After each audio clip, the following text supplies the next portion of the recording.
공간할 때가 제일 중요하니까. 자.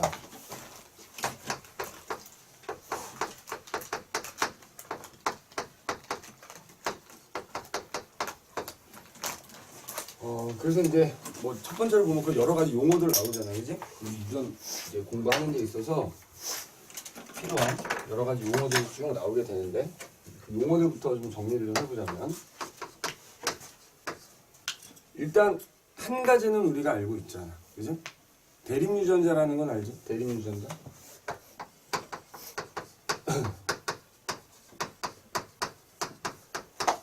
대립유전자가 뭐지? 우리 이제 염색체가 있으면, 그지? 체세포를 이렇게 들여다보면 모양과 크기가 같은 한 쌍의 염색체를 뭐라 그러냐? 상동염색체라고 하지? 그 상동염색체에서 같은 위치에 있는, 그지? 같은 위치에 있는 이 두 개, 한 쌍의 유전자를 우리가 뭐라 불러? 대립 유전자로 부르는 거지, 그지?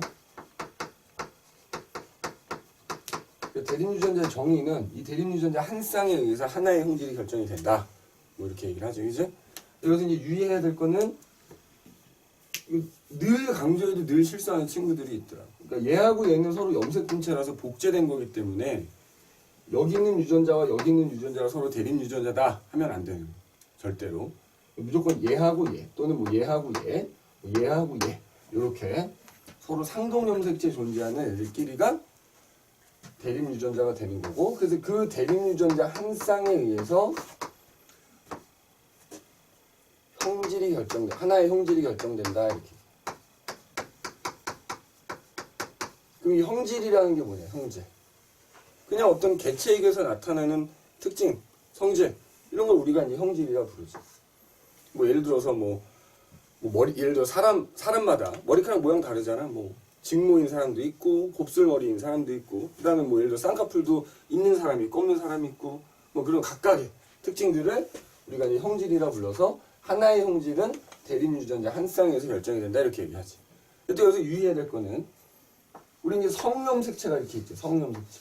특히 이제 남자의 경우에는 X염색체하고 Y염색체가 있단 말이야. 그지?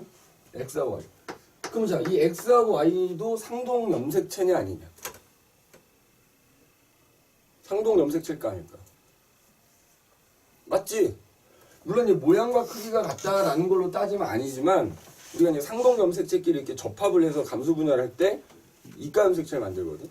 이가염색체도 만든단 말이야. 그래서 얘네들도 상동염색체긴 한 거야. 그런데 여자는 X염색체가 두 개니까 관계가 없는데 남자는 X가 하나란 말이야. 만약에 여기에 어떤 유전자가 하나 딱 있고 여기에 유전자 하나 딱 있어. 그럼 이 두 유전자는 대립유전자야 아니야? 아닌 거야, 아닌 거, 그지? 그럼 예를 들어서 이거는 위치가 다르니까 그러면 위치가 같아야 이제 또 대립유전자를 할 수 있으니까. 그럼 만약에 여기 있고 여기 있어. 이거 대립유전자일 거 아닐까? 만약 위치가 같아. 아닙니다. 그죠? X하고 Y에 있는 유전자끼리는 대립유전자가 아닌 거야. 대립유전자. 그러니까 남자의 경우에는 원래는 이 한 쌍에 의해서 하나의 형질이 결정이 돼야 되는데 남자는 그냥 요 X 염색체 위에 있는 거 이게 유전자 요거 한 개에 의해서 그 형질이 결정이 되는 거야. 근데 이제 여자는 X가 몇 개야? 성염색체로 X 염색체를 두 개를 갖고 있단 말이야. 또 이 X끼리는 당연히 모양과 크기가 같겠지? 그럼 이 경우에는 예를 들어 여기 있는 유전자하고 여기 있는 유전자가 어때? 이건 또 대립유전자가 되는 거야. 얘는 모양과 크기가 같으니까. 요거는 대립유전자. 요거는. 그지? 그러니까 만약에 이 X염색체 위에 있는 유전자에서 어떤 형질이 난다고 하면은 남자는 그냥 요거 하나에서 나타나는 거고 여자는 이 두 개의 이제 조합에 의해서 최종적으로 하나의 형질이 결정이 된다 이거지. 그지? 그래서 이건 이제 일반적으로 요건 이제 남자와 여자가 공통적으로 갖고 있는 상염색체라고 하면 성염색체는 이제 요런 차이가 있다. 라는 걸 기억을 해두면 되고요. 그래서 이 형질이 결정이 된다 이렇게 나오죠. 그 형질. 자, 우리가 이제 두 가지가 있다. 두 가지가.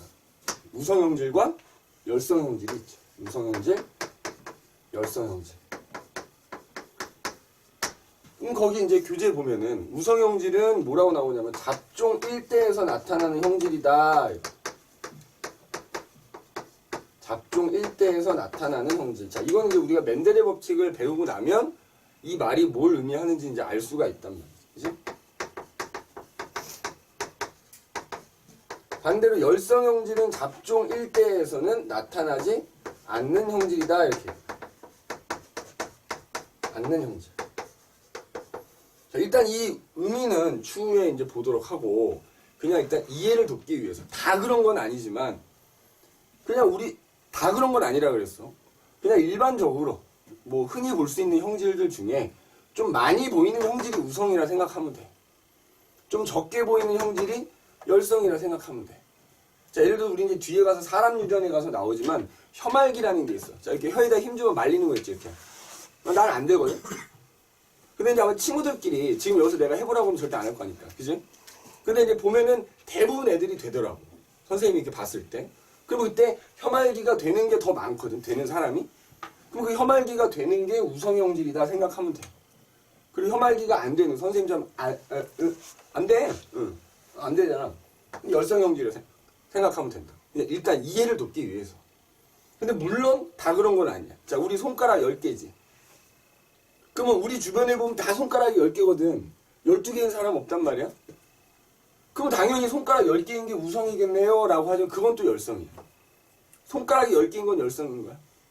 그러니까 다 그런 게 아니라 그랬잖아. 그러니까 일반적으로 그냥 이거를 우리가 이제 살펴보기 전에 이해를 돕기 위해서 좀 많이 보이는 게 우성이라 생각하고 좀 적게 보이는 게 열성이라 생각해도 되겠다 이거지. 참고로 손가락은 10개인 게 열성이야. 12개, 이게 다지증이라고 하거든? 그게 우성이야. 그런데 왜 우리 주변에 10개인 사람밖에 없어?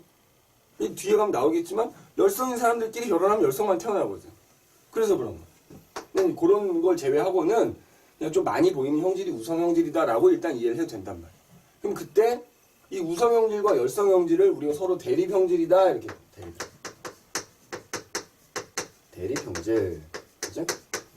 그 다음에 이 형질은 유전자에서 결정이 된다며. 그래서 만약에 우성형질을 나타나게 하는 유전자는 우성유전자, 열성형질을 나타나게 하는 유전자는 열성유전자라고 하고, 우리가 그 유전자를 알파벳을 써서 나타내. 그건 이제 유전자형이라고 해요. 유전자형. 자, 그래서 만약에 어떤 형질의 우성형질을 나타나게 하는 유전자는 예를 들어 대문자로 쓴다면, 열성형질을 나타나게 하는 유전자는 그거의 소문자로 써주면 되는 거지. 그러면 얼른 와. 이제 빨리 앉는 게 좋아. 지금 너의 뒷모습이 찍히고 있어. 그지? 잠꾸러기. 자, 그러면 봐봐. 이 상동 염색체에서 이 한 쌍의 대립 유전자가 있잖아. 이거 부모님들한테 한 개씩 받은 거란 말이야. 아빠한테 하나 받았으면 엄마한테 하나 받은 거란 말이지. 그러면 그때 만약에 여기에 우성 유전자가 있다고 하면 뭐 예를 들어 A라고 쓴다면, 우리 알고 있겠지만 여기 있는 유전자는, 이 상동 염색체는 얘는 같을 수도 있고 다를 수도 있는 거지. 만약에 엄마한테 이게 아빠한테 받은 염색체고 이게 엄마한테 받은 염색체인데, 만약에 뭐 똑같다. 그럼 여기도 A가 되는 거지. 근데 만약에 엄마한테 받은 거는 열성 유전자다. 그러면 이게 스몰 A가 되는 거지. 그러면 결국에는 유전자가 이렇게 나타난다. 만약에 엄마하고 아빠가 둘 다 우성 유전자를 가지고 있으면 AA. 그래서 이 둘 다 우성 유전자를 가지고 있으니까 이제 이 사람은 우성 형질이 나타나겠지. 그 다음에 둘 다 열성 유전자를 가지고 있으면 이렇게 쓰는 거고, 이때는 열성 형질이 나타나겠지. 그럼 이제 문제는 아빠한테는 우성 유전자를 받았는데 엄마한테는 열성 유전자 받은 거. 그럼 이제 유전자형을 이렇게 쓰거든. 그럼 이런 경우에는 어떤 형질이 나타나냐 이거지. 결론부터 얘기하자면 우성 형질이 나타나. 그건 이제 멘델의 법칙에서 우열의 원리에 따라서 그렇게 된단 말이야. 또 어쨌든 유전자형 이런 식으로 우리가 나타내 준다 이거지. 대립 유전자 한 쌍을 이렇게 알파벳을 이용해서 나타내 주는 거야. 그럼 그때 얘네들처럼 우성형질과 열성형질을 똑같이 그냥 갖고 있죠. 이렇게. 유전자 두 개를, 한 쌍을. 그럼 이러면 우리가 유전자형이 순종이다 이렇게 얘기해요. 순종. 또는 동형접합 이렇게 얘기해요. 동형접합.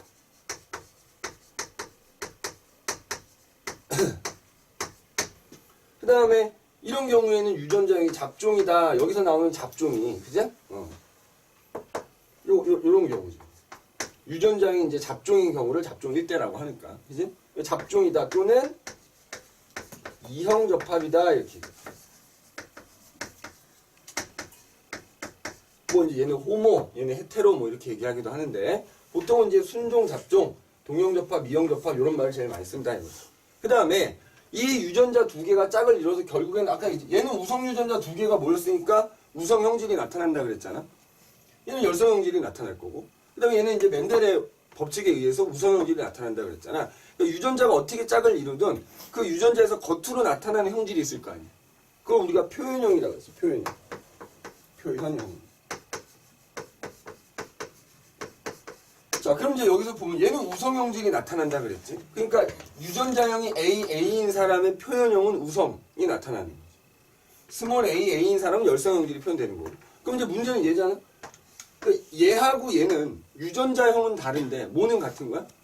이게 멘델의 우열의 원리에서 우성형질이 표현되거든. 그러니까 얘하고 얘는 유전자형은 다르지만 표현형은 같다. 이렇게 얘기를 해준다. 표현형은 같다. 그치? 응. 자, 그래서 뭐 대립 유전자, 그 다음에 뭐 형질, 그지? 형질도 우성형질, 열성형질, 걔네들은 서로 대립형질이라 한다. 그 다음에 유전자형, 뭐 표현형, 이런 이제 기본적인 용어들이, 그지? 계속 쓰이게 된다, 이거지. 그지? 근데 우리가 유전의 가장 이제 기본이라고 할 수 있는 멘델의 법칙에 대해서 얘기를 해보자, 이거지. 멘델 법칙. 당연히 멘델이라는 사람이 발표한 법칙이 되겠지, 그지? 우리가 이제 세 가지 배울 텐데, 멘델 법칙. 미리 좀 써놓고 얘기를 하자면, 첫 번째는 우열의 원리라는 게 있고요. 두 번째는 분리의 법칙이라는 게 있고, 세 번째는 독립의 법칙이라는 게 있어요. 독립의 법칙. 자, 근데 법칙이라는데 여기는 우열의 원리라고 돼 있지 않니? 처음에 이 사람이 발표할 때는 우열의 법칙으로 발표를 한 거야. 근데 이제 계속 유전을 연구를 하다 보니까 다른 학자들이 그 멘델이 발표한 유전 법칙하고 맞지 않는 유전 현상들이 이제 발견이 되면서 우열의 원리라고 이제 수정이 좀 된 거다. 이렇게 생각을 해주면 되겠다. 그럼 이제 멘델이 완두콩을 가지고 이제 어떤 재배를 해갖고 실험을 해서 그 결과를 토대로 이제 이 법칙을 발표를 하게 됐거든. 우리 알다시피 생명과학에서 주로 사용하는 방법은 귀납적 탐구 방법이야, 연역적 탐구 방법이야. 연역적이잖아. 맞지? 연역적 탐구 방법에서 가장 중요한 게 뭐야? 실험을 하는 건데 실험을 하기에 앞서서 가정을 하지, 가설. 멘델도 이제 완두콩을 심어서 그 완두콩 재배한 걸 가지고 거기서 이제 수확된 완두들을 가지고 그 이제 결과를 분석을 해서 멘델의 법칙을 발표를 한 거잖아. 그럼 그 재배하기 전에 이 사람이 몇 가지 가정을 했단 말이지. 그리고 이 사람이 왜 그 하고 많은 것 중에 사람을 대상으로 유전을 연구해도 되는데 왜 완두를 가지고 연구를 했냐 이거지. 자, 일단 완두를 사용해서 이 사람이 연구를 했어. 그럼 그 이유.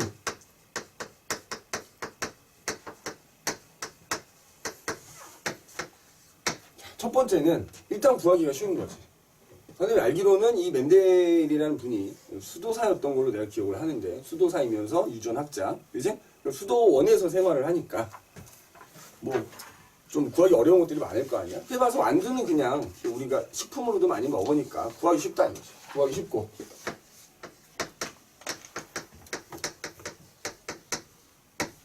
그 다음에 재배하기도 쉬운 거지. 그냥 이렇게 흙에다가 완두콩 심은 다음에 물 주면 잘 자란단 말이야. 재배도 쉽고. 그리고 재배할 땐 그러니까 왜 우리 꽃가루라고 하잖아. 내가 꽃가루를 막 아무 데나 막 묻혀봐도 돼. 자유롭게 교배할 수 있단 말이지. 자유로운 교배도 가능하고. 그지? 어서 와. 어서 와.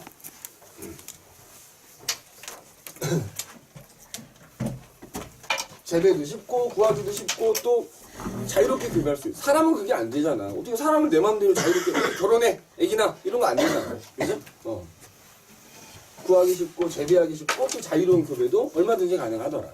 두 번째는 그럼 이제 유전이라는 게 부모가 자식에게 유전 물질을 물려줘서 부모를 뭐 어떤 특징을 담고 이게 누구에게로 물려지는가 이런 걸 막 연구를 해야 되는데 근데 관찰을 해야 되잖아. 근데 만약 사람을 대상으로 연구를 한다 그러면 어때야 돼? 관찰해야 돼.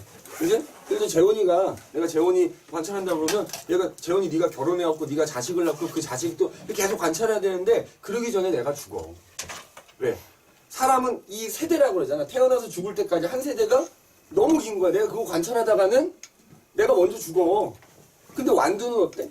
잘 자라서 완두가 피고 금세 지고 그러니까 한 세대가 굉장히 짧은 거야. 한 세대 짧고. 한 세대가 굉장히 짧다. 그래서 세 번째는 그러니까 이제 이거에 반대되는 이유가 사실은 사람의 유전을 연구하기 어려운 이유이기도 한데 방금 얘기했던 대립형질이라는 게 있어요. 대립형질.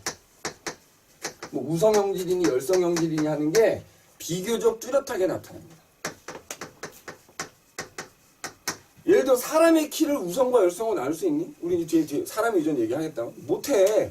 180 이상은 우성, 180 이하는 열성 이렇게 되는 거야? 그죠? 그러면 어때? 선생님은 딱 보이지, 그지? 근데 그렇게 나누지 않잖아. 그지? 근데 피부색도 예를 들어서 백인은 우성, 흑인은 이렇게 나누지 않잖아. 근데 백인을 보면은 이게 허여멀건 백인이 있고 조금 누리끼리한 백인이 있고 막 그래. 황인종도 마찬가지잖아. 근데 그에 반해서 완두는 대립형질이 비교적 뚜렷하게 나타난다. 물론 사람도 대립형질이 뚜렷한 게 있어. 그지? 있기는 있지. 뭐 예를 들어서 쌍꺼풀이 있냐 없냐. 요즘은 있는 사람이 더 많은 것 같아. 그지? 요즘은 쌍수는 성형수술로도 안 친다며. 그지? 중3 아이들 이렇게 가르치면은 특히 언제죠? 겨울방학 때. 중3 끝나고 겨울방학 때 고등학교 1학년 올라갈 때 보면 애들이 죄다 막 이렇게 막 모자 푹 눌러쓰고 이러고 와. 뭐 어디 피곤하니 보면 이게 눈이 퉁퉁 부어있어. 왜 이렇게 부었니? 아무것도 모르는 순진한 마음에. 피곤했니? 이러면 아니요, 붓기가 아직 안 빠져서. 이제 쌍수 되게 많이 하더라고. 근데 이제 그런 걸 제외하고 사람은 형질이 워낙 많아서. 근데 완두는 그거에 비해서 비교적 뚜렷하다. 그래서 대표적인 그 우성과 열성 이렇게 나눠보면 자, 예를 들어서 완두콩의 색깔. 황색.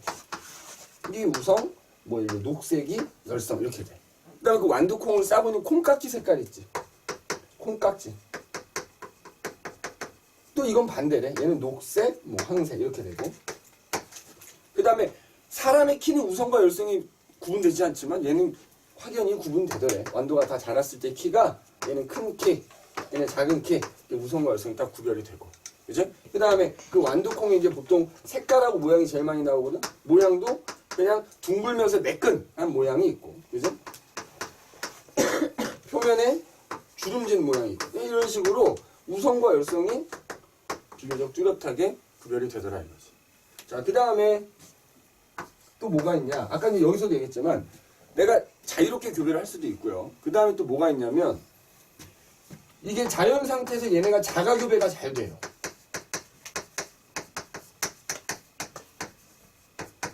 그러니까 무슨 얘기냐면 니네 자가교배가 뭐고 자가교배 혹은 자가수분 타가교배 혹은 타가수분이란 말 나오거든. 꽃이 이렇게 있어. 이게 암술이 이렇게 있고 그지? 또 이제 뭐 이거 들어가면 이제 양성화라고 하지? 한 꽃 안에 암술과 수술이 같이 있으면 양성화라고 하고 어떤 꽃은 암술만 갖는 애들도 있지.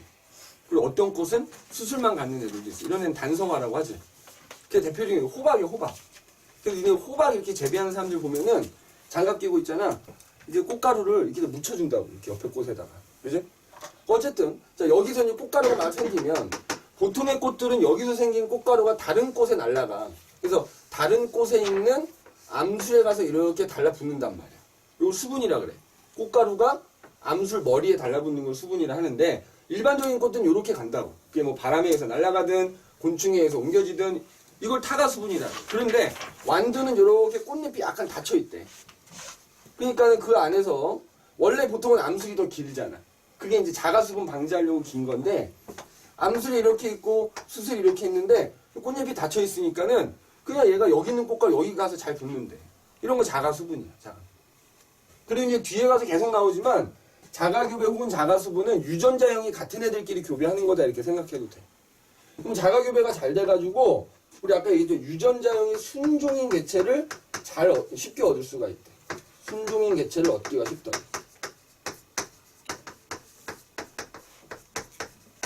얻기가 쉽다. 그지? 그래서 이제 이런 여러 가지 이유들 때문에 맨델이 완두를 사용해서 이제 재배를 해서 실험을 하게 되고 이제 했단 말이지.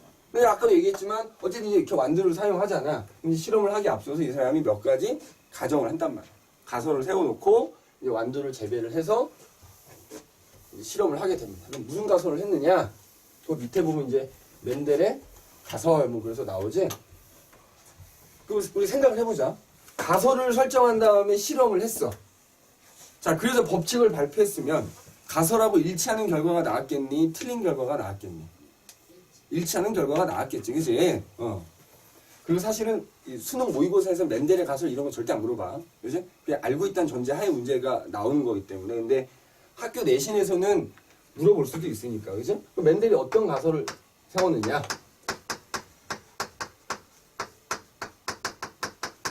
자, 일단 이 사람은 유전자란, 지금은 우리가 유전자 얘기하지만 유전자라는 표현을 쓰지 않았어요. 유전인자라는 표현을 썼어. 그죠? 유전인자. 근데 그게 이제 다른 과학자들에 의해서 유전인자가 염색체에 들어있다. 그 다음에 염색체의 특정한 위치에 있다. 뭐 이런 식으로 쭉 발전이 된 거거든. 근데 어쨌든, 자, 첫 번째는 뭐냐? 그 완두, 생식세포 있지, 생식세포. 완두의 생식세포 안에는 한 쌍일 거야. 하나의 어떤 형질을 결정하는 한 쌍의 유전인자가 들어있을 것이다. 교재에 그 가설 내용 쭉 나와 있으니까 생식세포 안에 만약에 어떤 형질을 결정하는 한 쌍의 유전인자가 있을 것이다. 형질이 예를 들어 여러 개면 걔네들마다 다 한 쌍의 유전인자가 있다 이거지. 그지? 그게 이제 첫 번째. 그래서 한 쌍인 이유는 뭐 때문이다? 우리 상동염색체 부모님한테 하나씩 받는 것처럼 이 한 쌍인 이유는 각각 부모로부터 한 개씩 물려받았기 때문에 그 형질을 결정하는 유전인자가 한 쌍이 있을 것이다. 이렇게 이제 생각을 했고, 두 번째는 그래서 그 한 쌍의 유전인자가, 자, 예를 들어서 내용은 거기 써져 있으니까 만약 여기 유전인자가 이렇게 한 쌍이 이렇게 들어있어. AA라는 한 쌍이 들어있다고 치면 이 완두가 생식세포를 만들 때, 그죠? 생식세포를 만들 때 그 한 쌍의 유전인자가 분리가 돼서 서로 다른 생식세포로 들어갈 거다. 그래서 그게 또 다른 어떤 완두의 생식세포와 만나면 이제 얘는 스몰 A가 갖는 게 생겼겠지? 그러면 이 생식세포와 이 생식세포가 만나면 다시 쌍을 이룰 것이다 라고 생각을 했어. 우리가 이미 알고 있는 내용이기도 하지, 그죠? 다시 쌍을 이룰 것이다. 이게 두 번째 가정이야, 두 번째, 그죠? 그 다음에 세 번째는 뭐냐? 그럼 그렇게 다시 쌍을 이뤘을 때 만약에 쌍을 이룬 유전인자가 서로 달라. 그럼 이때 하나가 다른 하나를 억제를 해서 그 중에 하나의 어떤, 그러니까 예를 들어서 얘는 A라는 형질을 결정하고 얘는 뭐 우성 열성이 되겠지. 우리가 아는 걸로 따지면 이게 예를 들어 완두의 뭐 색깔인데 이거는 황색을 결정하고 얘는 녹색을 결정한다. 그러면 이렇게 유전인자가 서로 다를 때는 둘 중에 하나만 표현이 될 거다 이거지. 하나가 다른 하나를 억제를 해서 뭐 황색이 녹색을 억제한다 그러면 얘는 황색이 나올 것이고, 반대로 뭐 녹색이 황색을 억제한다 그러면 녹색이 나올 것이다 라고 이제 가정을 한 거지. 그지? 그게 세 번째 내용이다. 그래서 우리 그 프린트로 나눠준 거 맨 밑에 보시면 맨델의 가설 그래서 이제 세 가지가 나오지, 그지? 뭐 결론부터 얘기하자면 뭐 일치하는 결과를 얻었겠지, 그지? 자, 그래서 요거 지금 아까 두 번째 얘기했던 거 있지? 한 쌍의 유전인자가 생식세포가 만들어질 때는 서로 분리가 돼서 서로 다른 생식세포로 들어갈 거다. 이게 이제 요 분리의 법칙, 요 분리의 법칙. 그걸 나타내주는 가설이다 이렇게 생각하면 되고, 그 다음에 여기서 세 번째 내가 지금 쓰진 않았지만 유전인자가 서로 다시 쌍을 이뤘을 때 이 중에 하나가 다른 하나를 억제해서 하나의 형질만 표현될 것이다는 이제 바로 이 우열의 원리를 나타내주는 가설이다 라고 생각을 해주시면 되겠다 이거지. 그죠? 그래서 이제 이와 같은 가설을 토대로 맨델이 이제 재배를 해서 얻은 결과가 이제 바로 이 맨델의 법칙이 되겠다 이거지. 그죠? 이제 우리가 요거 하나씩 살펴보는데, 참고로 요 맨델 법칙 세 가지 중에 요 우열의 원리하고 분리의 법칙은 사실 이제 어떤 실험, 단성잡종 교배라는 걸 통해서 알아내고요. 단성잡종. 그 다음에 독립의 법칙은 양성잡종 교배 실험을 했어요. 양성잡종 교배. 그러면 단성이 뭐야? 단성. 한 가지 형질을만 가지고 교배를 해서 이제 얻어낸 결과가 이제 얘네 둘이라고 생각하면 되고, 예를 들어서 양성잡종, 양성이니까 뭐야? 두 가지 형질을 동시에 고려해서 그걸 교배를 시켜서 나온 결과를 가지고 이 독립의 법칙을 이끌어냈다. 이렇게 생각하면 되지. 자, 그런데 아마도 학교 시험에는 나올까 안 나올까? 절대 안 나와. 그지? 절대 안 나온다고 표현하기 좀 그렇지만 그냥 이거를 알고 있다는 전자에 뭐 삼성잡종, 사성잡종, 그지? 제일 많이 출제되는 건 삼성잡종, 사성잡종, 그지? 세 가지 형질, 네 가지 형질에 대해서 동시에. 그러니까 이거를 토대로 이제 우리가 그걸 응용하게 되는 거지. 수능에서 칠성잡종까지 본 적도 있어. 칠성잡종, 그지? 그때 내 기억이 정확하지 않을 수도 있는데 그 당시에 그 칠성잡종 막 한때 막 이 유전 파트 막 어마무시하게 어려울 때가 있었거든. 한 3, 4년 전에. 그때 수능 3등급 컷이 내 기억으로 29점이었던 걸로 기억합니다. 29점. 그지? 그지? 1등급 컷도 40점이 조금 안 되는 30 몇 점이었던 30점대 후반이었던 걸 기억을 하거든. 그러니까 어마무시하게 어려웠던 거죠. 그지? 자, 그럼 이제 하나씩 얘기해보자. 우열의 원리. 우열의 원리. 단성잡종 교배를 한다 그랬잖아. 아까 얘기했듯이 순종인 개체를 얻기가 쉽다 그랬잖아.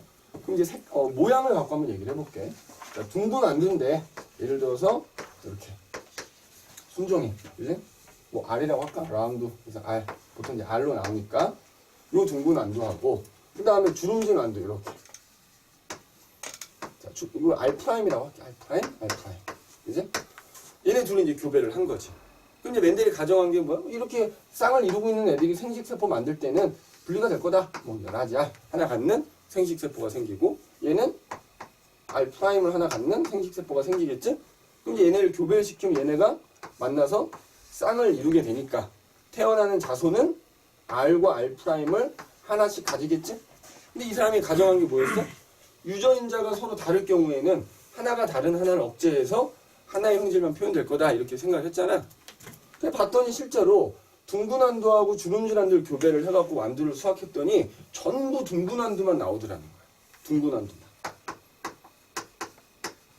그러면은 둥근 모양을 결정하는 유전인자하고 주름진 모양을 결정하는 유전인자가 짝을 이루고 있는데 둥근 놈만 표현이 됐다라는 건 뭐야? 표현형이 이제 둥근 모양인 거지.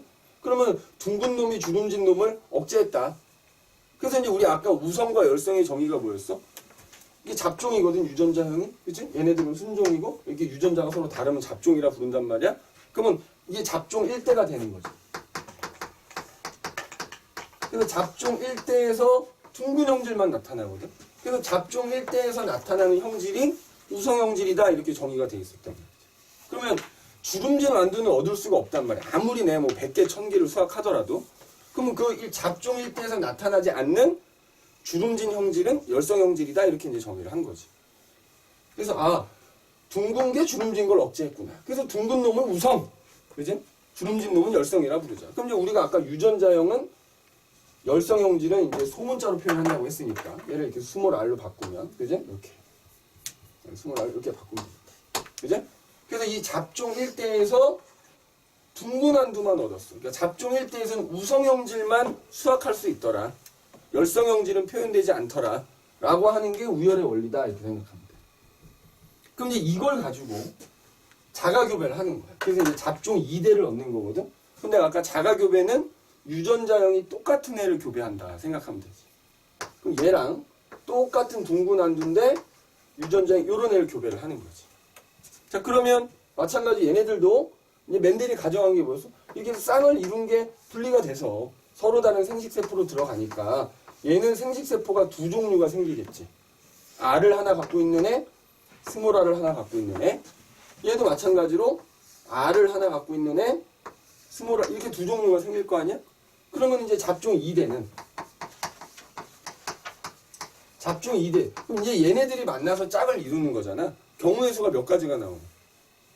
4가지가 나오는 거잖아. 짝을 이룰 수 있는 경우가. 얘랑 얘랑 짝이 될 수도 있고, 얘랑 얘랑 짝이 될 수도 있고, 그지? 근데 우리가 이렇게 표로 만드는 거야. 짝으로 만들어. 여기서 이제 가로축하고 세로축에다가는 얘네들이 만드는 각각의 생식세포 종류의 유전자를 쓰는 거야. 그럼 R, 스몰 r, R, 스몰 r 이렇게 되지. 그럼 만약에 얘랑 만나서 짝을 여기다 쓰는 거예요. 이렇게. 자, 이렇게 되겠지? 유전자형이 요런 애들 중에 하나가 이제 태어난단 말이야. 자, 잡종 1대에서는 우열의 원리를 우리가 알 수가 있다면 잡종 2대에서는 분리의 법칙을 알 수 있는 거거든. 그럼 봐봐. 일단 우열의, 이건 당연히 둥근 완두겠지. 이것도 우열의 원리에 따르면 둥근 완두가 나오겠지? 그러니까 이제 멘델이 이론적으로 둥근 완두하고 주름진 완두가 한 3대1의 비율로 나와야 된단 말이야. 이론적으로. 자기가 생각한 게 맞다면. 근데 실제로 수학을 해보니까 대체로 3대1의 비율을 따르더라 이 말이지. 그럼 뭐가 분리의 법칙이냐? 요거야 요거. 얘가 왜 태어났냐 이거. 실제로 3대1 정도로 태어날 거다. 둥근 완두하고 주름진 완두가 3대1의 비율로 표현될 거다라고 이제 예측을 했는데 실제로 수학을 해보니까 3대1이거든. 그럼 여기서 중요한 거는 주름진 완두가 왜 나왔냐 이거지. 그러니까 주름진 완두가 잡종 1대에서는 절대로 수학을 할 수가 없는데 잡종 2대에서는 뭐 비율이 3대1이긴 하지만 어쨌든 수학이 되더라 이거지. 그럼 얘가 태어났어. 그럼 얘가 짝을 이루려면은 그러니까 여기서 우리가 이미 여기서 분리가 된다고 가정을 한 거잖아. 만약 이게 분리가 안 됐으면 얘가 태어날 수 있겠냐 이거지. 안 되지. 분리가 안 됐으면 우열의 원리에 따라서 전부 둥근 완두여야 되는 거야. 잡종 2대도. 근데 주름진 완두가 태어났다라는 거는 얘하고 얘가 이렇게 분리가 됐기 때문에 얘랑 짝을 이룰 수 있는 거잖아. 그래서 얘가 태어난 거잖아. 이게 분리의 법칙이야. 그러니까 결국 잡종 2대에서 열성형질이 표현되는 거에 따라서 표현된 걸 통해서 아 얘네들이 생식세포를 만들 때 그 한 쌍의 유전인자가 서로 분리가 되는구나 라는 걸 알 수가 있다.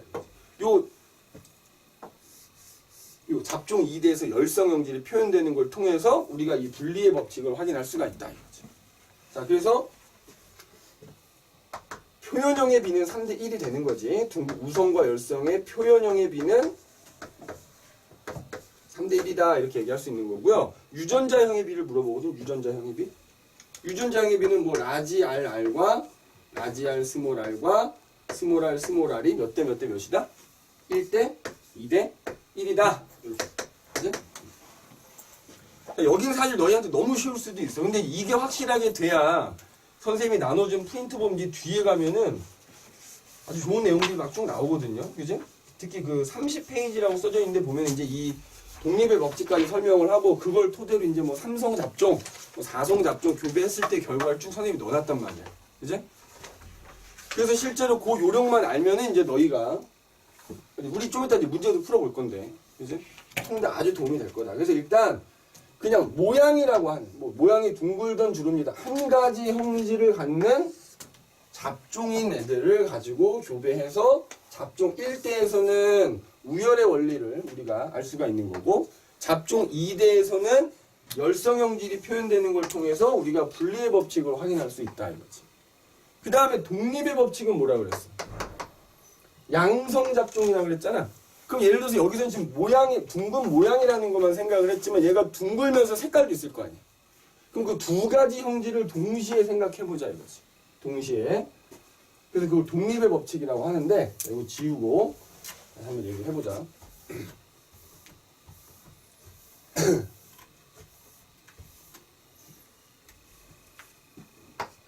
자, 독립의 법칙.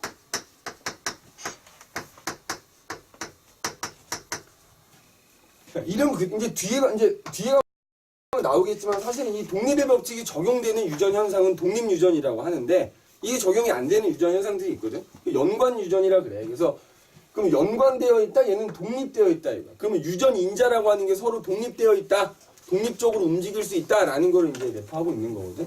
자, 그럼 볼게. 둥글고 예를 들어서 노란색인 완두, 둥글고 황색인 완두가 이렇게 있다고 합시다. 그러면 이제 만약에 자, 두 가지 형질이니까 무조건 한 가지 형질은 한 쌍의 유전인자에서 결정이 되니까 자, 둥글면서 순종이야. 라지 R, 라지 R. 황색이면서 순종. Y, Y. 이렇게 된단 말이야. 요런 완두하고 주름지면서 녹색. 이렇게. 자, 참고 얘들아 열성형질은 우리 여기서 아까 지웠던 잡종 2대에서 확인했지만 열성 형질은 무조건 유전자의 순종이야. 그러니까 이제 주름지고 녹색이라고 하는 것도 이제 우리가 각각의 실험을 통해서 뭐 모양은 누가 우성이고 색깔은 누가 우성이고 찾아냈겠지.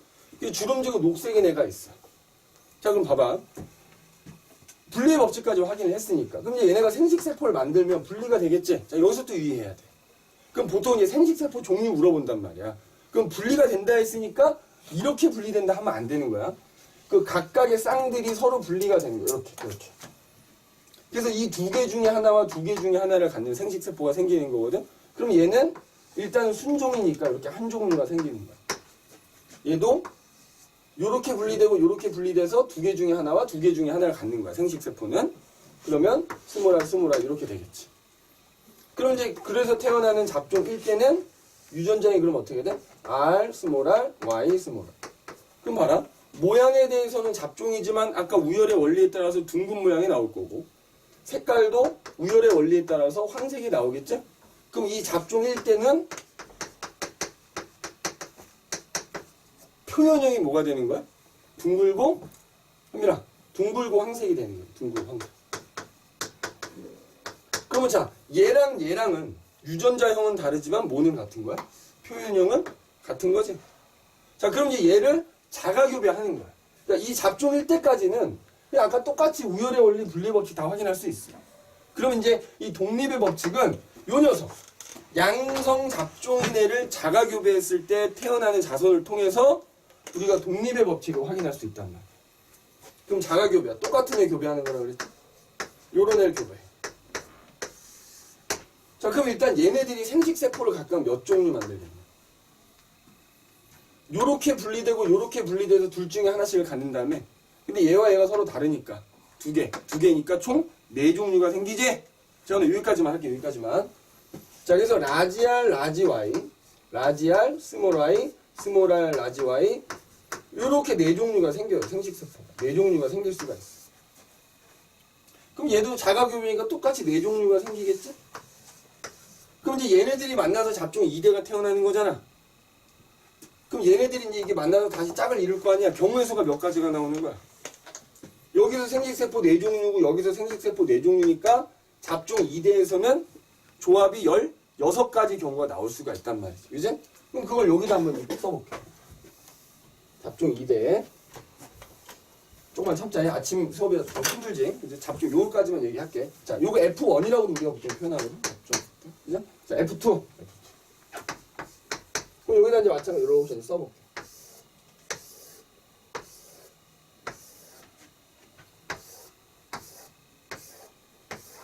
네? 자, 여기다가 각각 생식세포 종류.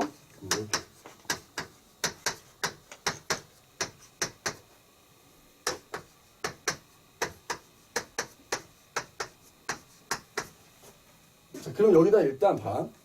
우열의 원리에 따르면 라지 R이 있으면 얘가 우성이니까 어떤 유전자와 만나도 다 둥글지 않겠니? 그 다음에 얘 Y도 하나 갖고 있으니까 색깔에 대해서 또 어떤 애를 만나도 황색이지. 그러면 지금 여기 내가 지금 유전자형을 일일이 다 쓰지 않지만 여기에 해당되는 애들은 다 뭐야? 둥글고 황색인 애들이야. 그 다음에 얘도 마찬가지지. 얘가 어떤 생식세포와 만나더라도 얘네들이 우성 유전자를 둘 다 갖고 있기 때문에 전부 둥글고 황색이 나오겠지. 그 다음에 여기는 자 여기 라지 Y가 하나 있고 여기 라지 R이 하나 있으니까 만나면 둥글고 황색입니다. 여기도 둥글고 황색입니다. 그래서 보니까 둥글고 황색이 만드는 자 여기다 쓸게. 자, 둥글고 황색 하얀색. 둥글고 황색이 만드는 총 16가지 조합 중에서 9가지가 이렇게 나온다. 그치? 그 다음에 이번에는 자 봐봐. 야 얘하고 얘가 만나면 뭐가 되겠어? 여기 스몰 y가 2개가 되는 거잖아 짝이.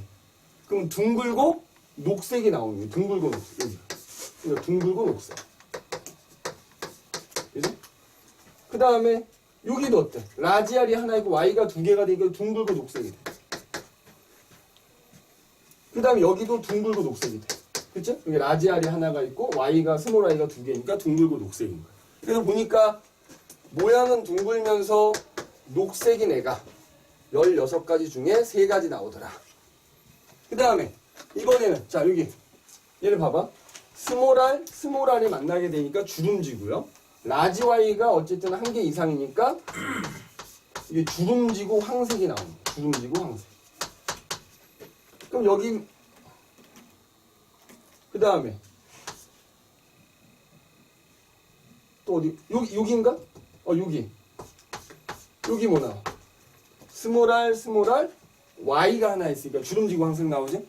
그 다음에 여기도 주름지고 황색이 나와. 그러면은 얘도 마찬가지로 주름지고 황색인 애는 16가지 중에 3가지다. 그지? 이렇게 돼. 그 다음에 마지막으로 주름지고 녹색. 요거 하나겠지. 그지?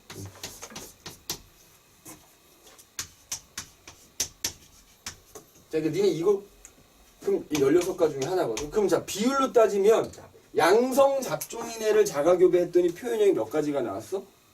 4가지가 나왔지? 이 4가지가 기본인 거야. 얘네들 몇 대 몇으로? 9대, 3대, 3대, 1의 비율로 나타난다. 일단 결론부터 얘기하자면, 독립의 법칙이 적용이 되는 경우에는 2가지 형질을 가진 애들을 자가교배했을 때 표현형이 4가지가 나오게 돼. 그리고 걔네들의 비율이 9대 3대 3대 1로 나오는 거야. 근데 어쨌든 이게 독립의 법칙을 의미하는 건 아니고, 그럼 여기서 봐봐. 그냥 모양만 갖고 생각해보자. 모양만. 둥근 모양과 주름진 모양만 생각을 해봐.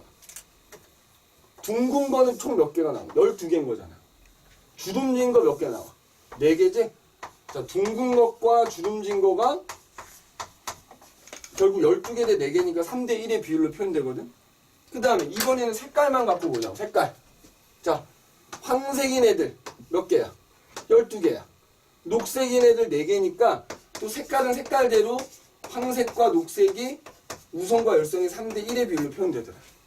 그러면 모양하고 색깔이 같이 섞여 있는 셈이지. 섞여 있지만 각각의 형질은 그냥 우열의 원리에 따라 3대 1이 표현이 되잖아. 그러니까 이 말은 모양이라는 형질과 색깔이라는 형질이 서로 영향을 안 준다 이거야.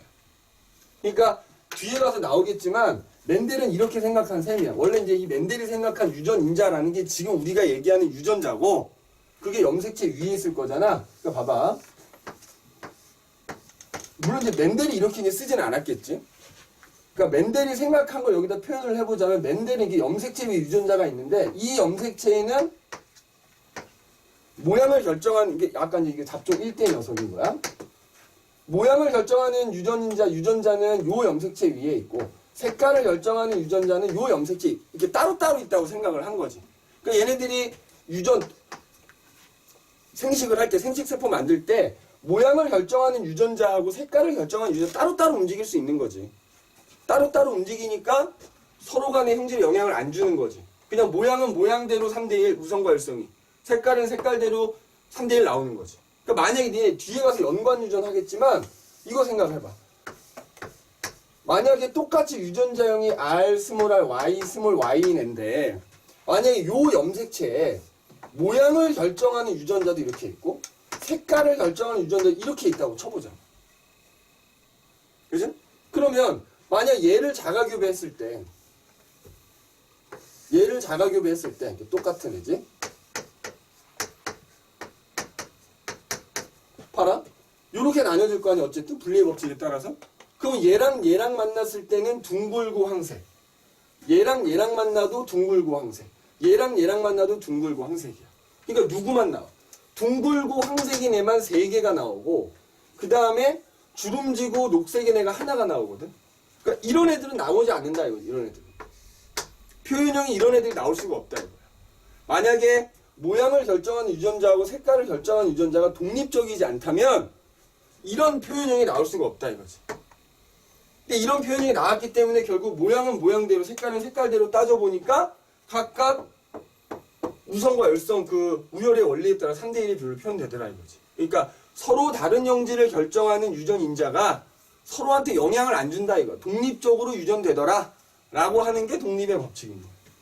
그래서 거기 25페이지라고 써져 있는데 보면 독립의 법칙 두 쌍 이상의 대립 형질이 함께 유전이 될 때 각각의 형질이 다른 형질 유전에 영향을 주지 않고 분리 법칙에 따라서 유전이 되더라.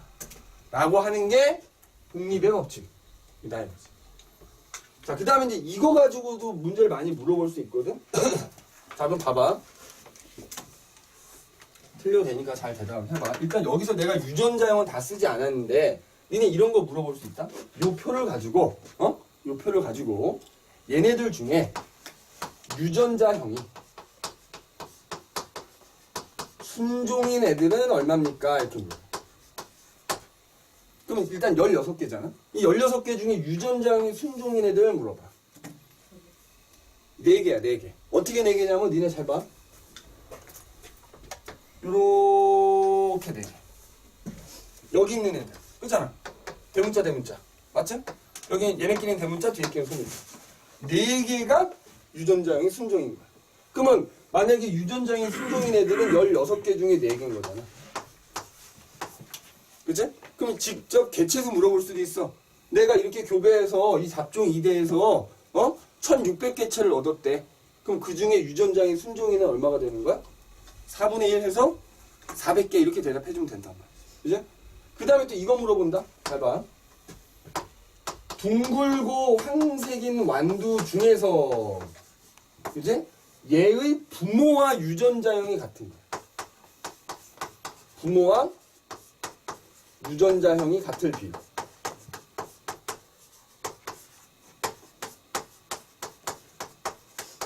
얼마일까? 그래서 애들이 많이 틀리는 거야. 왜 그러냐면 요 말이 중요해. 근데 안 그래도 지금 그거 얘기하려고 하는데 그냥 봐라. 그냥 전체 잡종 2대 중에서 부모랑 유전자형이 같은. 자, 여기 지금 그림을 지었지만 얘가 누구하고 누구를 교배한 결과야. 얘랑 얘를 교배한 결과거든. 그랬을 때 얘네가 나오는 거죠. 그럼 얘네 중에 얘와 유전자형이 같은 애를 물어보면 이 전체 중에서 물어보면 4분의 1이야. 어떤 애들? 어떤 애들일 것 같아? 요렇게 4개거든. 여기 있는 애들이거든. 그지? 그럼 봐라. 잡종 2대 전체 중에서 4개니까 4분의 1도 틀린 말은 아니야. 근데 내가 지금 여기에 뭐라고 써놓냐면 둥글고 황색인 애들 중에서라고 그랬어. 그러면 이 중에서 둥글고 황색인 애들은 몇 개야? 9개잖아, 9개. 맞지? 그러니까 9분의 4라는 거죠. 9개 중에 4개다. 그러니까 이게 잡종 2대 전체로 물어봤을 때는 4분의 1인데 둥글고 황색인 애들 중에서만 물어보면 9분의 4인 거야. 알겠니? 그러니까 둥글고 황색 중에서는 9분의 4가 되는 거고 그냥 잡종 2대 중에서 부모와 유전자형이 같다라고 물어보면 그건 4분의 1인 거야.